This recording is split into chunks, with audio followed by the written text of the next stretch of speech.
So we're already over 2% of the way through 2024. And as such, it's time for me to get back to making YouTube videos. But the problem, you see, with making YouTube videos is that you need ideas for YouTube videos. So I've been racking my brains for the past week, and I think that I have come up with an idea for a YouTube video so novel, so brilliant that only I and all of my former gifted kid glory could pull off. So, yeah, here's my Derby top 10.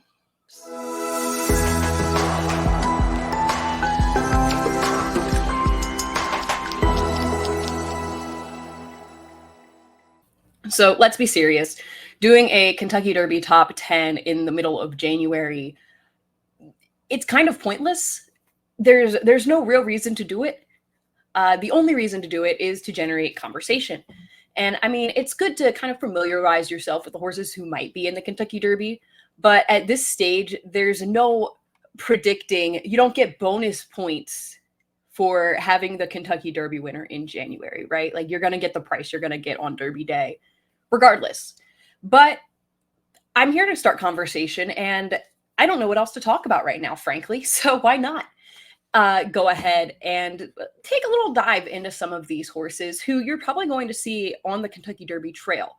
And so, do I really think that my number one pick is the Kentucky Derby winner?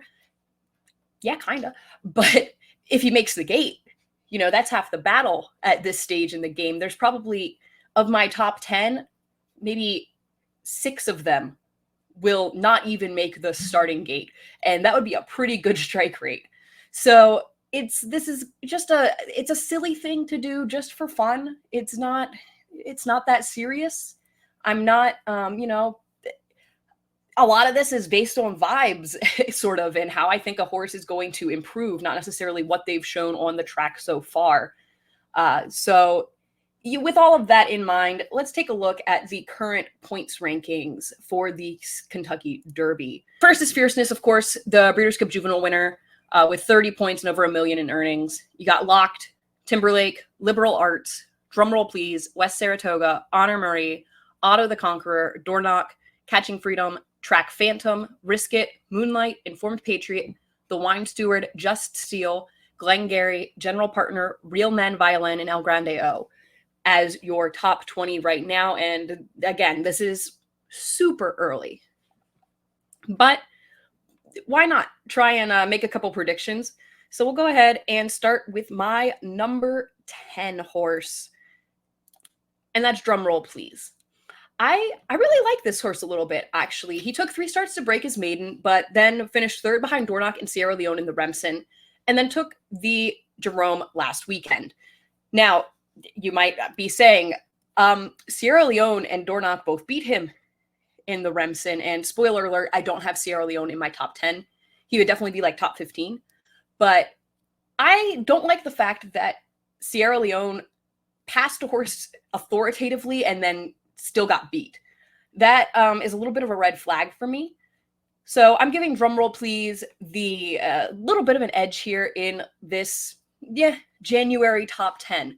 He's got a good progression. He's got a foundation for maturity going forward. And what I really like about him is that he's bred really similarly to 2 Phils, as a son of Hardspun from Hardspun's mitochondrial family. His dam was a winner at up to 1.1 on 3 different surfaces. So this is a horse who you could probably see try other surfaces, synthetic. I wouldn't be surprised to see him kind of go the 2 Phils route through the Turfway preps. But he does have a bit more of a sprinter pedigree on the bottom. You see Orientate on the bottom there. So, this is a horse who I'm not convinced is a 1.25 mile horse, but I think he's a nice horse, and I wanted to include him on my Derby top 10 at this point. Number 9 is Knightsbridge. So you might have seen him on Breeders' Cup Saturday at Churchill Downs. He earned 103 Equibase speed figure in that big debut effort. He was green that day, but did show a lot of ability. And he's got a heck of a pedigree, doesn't he? He's by Kentucky Derby winner Nyquist, and he's a half-brother to Grade 1 winner Speaker's Corner. His second dam is Breeders' Cup Distaff winner Round Pond, and he's trained by Hall of Famer Bill Mott. That's really all we have from him so far. He hasn't worked in the last 60 days, so we don't really know what to expect, what the timeline is for him, but he sure looks like a good horse. And similarly, we have Imperial Gun, who debuted and actually put a pretty nice effort together. He finished 4th. He had some trouble though. And I'll show a little clip of that here as he's finishing up. In the beginning of this race, he kind of took back and was a little uncomfortable / green. But then he came back on December 31st and just blew away a field of maiden special weight runners at Oaklawn Park. He tracked behind the pace early, but just had too much horse. He took over the lead under his own power and drew off at the end. He's a son of gun runner, and he's out of an Empire Maker mare, so there's definitely some stamina there. And his second dam Memorette was a stakes winner at up to 10 furlongs. He's trained by Steve Asmussen, and this horse just looks like he has a very big future ahead of him. Next, we have Liberal Arts. This horse broke his maiden in his 3rd start. He beat Otto the Conqueror, who you'll find I have a lot of respect for. The question, though, after that, what has he been beating since then? He was 3rd in the Iroquois and then won the Street Sense, but I'm not quite convinced those were very strong races, at least at this point. So there's a little bit of a question mark there. But I do love that his speed figure progression has been steady. That's one thing I love to see going into the Kentucky Derby is I don't even care if a horse's speed figures might be a few below the top figures in the field. But if you have that steady progression coming into the Derby, that's something I always value very highly when handicapping for the Derby. He's a son of Arrogate, which suggests stamina, but his dam was a California-bred sprinter by Tribal Rule, and she was out of a mare by In Excess. So there's definitely a little bit of a question mark there with stamina moving forward for Liberal Arts, at least when you're talking 1.25 miles. And I love that he's a nice horse for a newer trainer in Robert Medina. So I would love to see him continue on and get a Derby starter here with Liberal Arts, but there are definitely some question marks still at this stage in the game. 6. Otto the Conqueror. Like I said, he lost to Liberal Arts on debut, but he's been perfect in his 3 starts since. He defeated a really nice allowance field that included horses such as Honor Marie and Just Steel. And then last time out, I loved the guts he showed in that Springboard Mile. He went head-to-head with Glengarry basically all the way around, put him away, and at the end, his ears were flickering, which I love to see. It shows that race didn't take a lot out of him. He's a son of Kentucky Derby winner Street Sense, but he is out of a sprinter by Preakness winner Shackelford, who definitely had some distance limitations. That Preakness was probably the absolute furthest Shackelford would go, but Shackelford was game, and it sure seems like Otto the Conqueror has that too. There's a lot of upside here, I think, for this horse trained by Steve Asmussen. Next, number 5, we have Dorno. This is the full brother to Mage, so you know he has the pedigree to win the Derby. He was second in his first 2 starts behind Seize the Greg and Noted, who are nice horses, if not necessarily the top of the class. Noted was last in the Breeders' Cup Juvenile.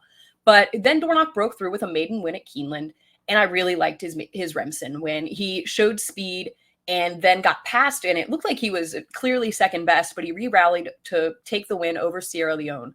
And I think this horse could be a career-type horse for Danny Gargan. So I think he's got a lot of talent. He hasn't really done a whole lot wrong yet. The question, I think, for him is, like many of these others, is just who is beating the best horses at this point in their career. It's hard to really gauge for sure. Next, number 4, Timberlake. So this is one that is a little bit more of a pedigree / like a future projection type angle. He looked really great in the Champagne, but that absolutely could have been aided by the off track that day. Nevertheless, he ran a respectable 4th in the Breeders' Cup. After a little bit of early trouble, he was uncomfortable early, kind of throwing his head about, and he still came on and ran a good race. He got outfinished handily by Locked, but he put in a nice effort, and the kind of effort that I think gives him something to build on. He's a son of Into Mischief, who is technically the sire of 2 Derby winners, and I am the first person I've always said, and you know, now Into Mischief has 2 Kentucky Derby winners technically, and I still say I have a lot of question marks with Into Mischief's going 1.25 miles. I think he's the kind of sire who will get you a horse that looks like an absolute world beater, going 9 furlongs, but that extra 1/8 of a mile can get to them. However, I don't think this is going to be an example of one of those.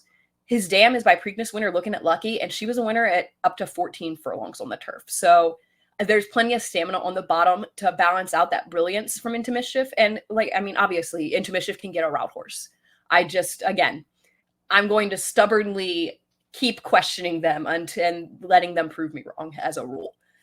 Uh, Timberlake is trained by Brad Cox, and we know he can train a racehorse.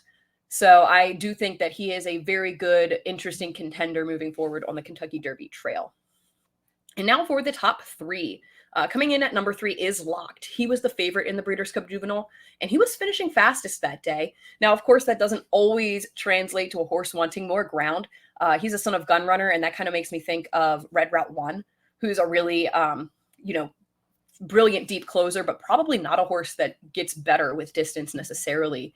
Locked is out of a half sister to multiple Grade 1 winner Gabby's Golden Gal and the talented stakes winner Always a Princess.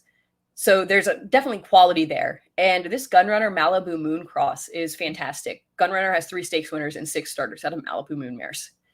And of course, Todd Pletcher has trained 2 Kentucky Derby winners. So there's a lot to like about Locked. He's a very talented horse and one who I think we're definitely going to be hearing from on the Kentucky Derby trail. And next is number 2, Fierceness. This is the deserving early favorite, and I know that, and I get that. You toss his Champagne. He just didn't run for whatever reason that day, and that's fine. But he's a perfect 2 for 2 with 2 really impressive runaway victories. He comes from a very solid female family that includes horses such as Outwork and Cairo Prince. His sire, City of Light, fantastic horse. Maybe a little bit distance limited, City of Light, to probably 9 furlongs. But he is the sire of Mimi Kakushi, who was a winner at 1 mile and 3/16 in the UAE Oaks. And notably, she did not have a very stamina-oriented bottom half of her pedigree, whereas Fierceness does have some stamina influences. Although his first and second dams themselves were better going short, they were by classic stallions. Stay Thirsty won the Travers and Empire Maker won the Belmont. So I'm not super worried about the distance with him. I wouldn't be shocked either way. He's one of those where I want to see how he's finishing up in his preps going 1 mile and 1/8, but I'm not inherently worried about it. I'm also not inherently, oh my God, yes, he's going to love it, But again, Todd Pletcher knows how to win a Kentucky Derby. This horse deserves to be the early Kentucky Derby favorite, but there is a horse who I just like a little bit more. And that is the Wine Steward. I've been talked about him on here before. I just think that he's a very, very talented horse. And I think he's going to improve with both age and distance. He's got a good foundation. He's shown both brilliance and tenacity in his career. I really loved his second place finish to Locked in the Breeders' Futurity. He really looked like he had no business going with Locked in that race, and he still managed to hang in there and run a really solid second to a horse who is a serious racehorse. He was injured, and that kept him out of the Breeders' Cup, and he definitely does need to get back on track after that injury. But barring any further news that he's definitely out of the picture, he gets my top pick for now. And again, this is very early. This is very much a future projection, just me thinking that as a son of Vino Rosso, he's figures to improve with age and with distance. But this is a horse I really think he's a good horse. And so while I still can, because if he doesn't get back to the work tab fairly soon, we might not really have a chance of seeing him in the Kentucky Derby. But for now, he's my number 1. So yeah, this is the definitive, objectively correct, and only way to view the Derby picture at this point in time. I do not expect to be told which horses I've left off, because there aren't any. These are the only 10 horses who have any chance of winning the Kentucky Derby, and my mid-January opinion will remain static throughout the remainder of the Derby trail. Here's a January Kentucky Derby top 10 list. It's for entertainment purposes only, but I hope that it was entertaining and that you enjoyed it. I'm going to try and do a lot more videos this year. I want to do a whole lot more kind of the documentary style type videos like I did on Tap It last year. So let me know if that's something you would be interested in, because even if it's not, I'm going to make them, but it would be really cool if you were interested. And if you are, tell me what horses that I should talk about. And until next time, thanks for watching.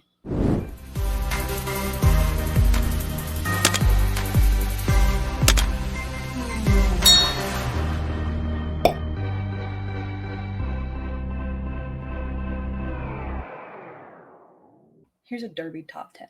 Different surfaces. Words are hard. Should I cut that? Muth won a race in California against like 2 horses, I think. All right, if my internet borked this up, I'm gonna be mad.